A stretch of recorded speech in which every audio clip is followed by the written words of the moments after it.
black hair and his caramel skin, straddled the threshold between boy and man. He was 25, but a very young 25, and his height and slender build made him look lanky when he loafed around in his ratty clothes. Tonight, though, there was nothing ratty about Nico, and nothing lanky either. Dressed in a stylish gray suit with a white shirt open at the throat, Nico looked exactly like what he was, a model. True, Nico was more than that. He was a theology grad student and a very smart young man. But he was, at that moment, hot enough to start a fire just by dragging his feet. "These are for you," Nico said, passing over the flowers. Hazard kissed him, accepted the bouquet, and said, "I was going to pick you up." "I know. I wanted to surprise you." Hazard led Nico into the apartment, passing into the kitchen to find a vase where he could display the flowers. Summers, when he saw them, collapsed back into the chair. "He's wearing a suit." Nico glanced at Summers and then at Hazard. "What's he talking about?" "Forget it." "A goddamn suit." Nico glanced down at his clothes. "I thought we were going to—" "We are, just ignore him." It was, however, surprisingly difficult to ignore Summers. He lurched upright and stabbed an accusing finger at the two of them. "It's going to be hard enough with just one of you there. You get that, right? But both of you?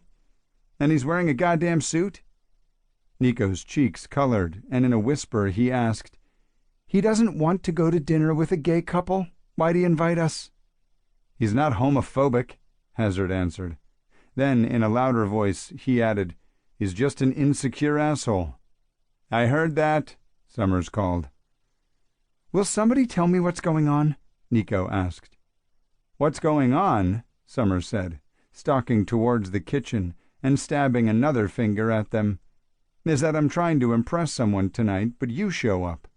He jabbed a finger at Nico, "in a goddamn suit, and you," a finger darted at Hazard, "are doing something stupid with your hair." Nico cocked a quizzical eyebrow at Hazard. "I don't know."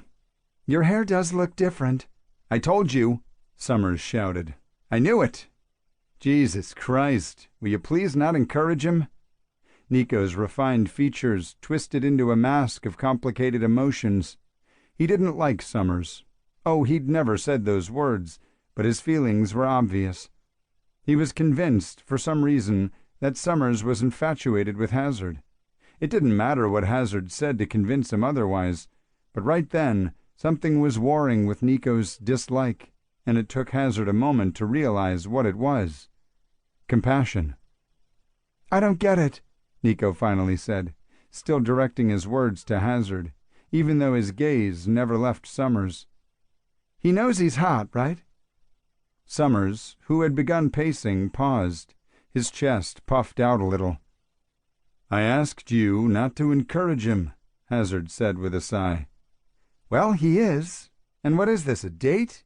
I mean, she's not going to be looking at either of us. We're gay, right? It's not like we pose any kind of threat." "Try telling him that." "Did you at least offer to help him?" Nico asked. "No," Summers said. "He didn't." Hazard threw up his hands. "The damn fool was worried about my collar and my hair." Nico opened his mouth, and Hazard hurried to add, "Which looks the exact same as it always does." Nico, with an exaggerated roll of his eyes, left the kitchen. Taking Summers by the arm, he steered him to the center of the room. Nico released him, examined him with a critical eye, and said, "Pants off." "Really?" Hazard asked. "You could have helped him." Summers gave Hazard an indignant look. "He's right. You could have helped me." "Nobody can help you." In response, Summers whipped off his pants, standing there in a pair of boxer briefs patterned with hearts. The underwear left almost nothing to the imagination, and Hazard felt his throat dry up. "You can leave those on for now," Nico said dryly. "I'll fix your hem. Emery, will you please iron his shirt?" "Hell no." "Emery Hazard." "He's a grown man. He can iron his own damn shirt." "I don't know how to iron my shirt," Summers confided quietly to me.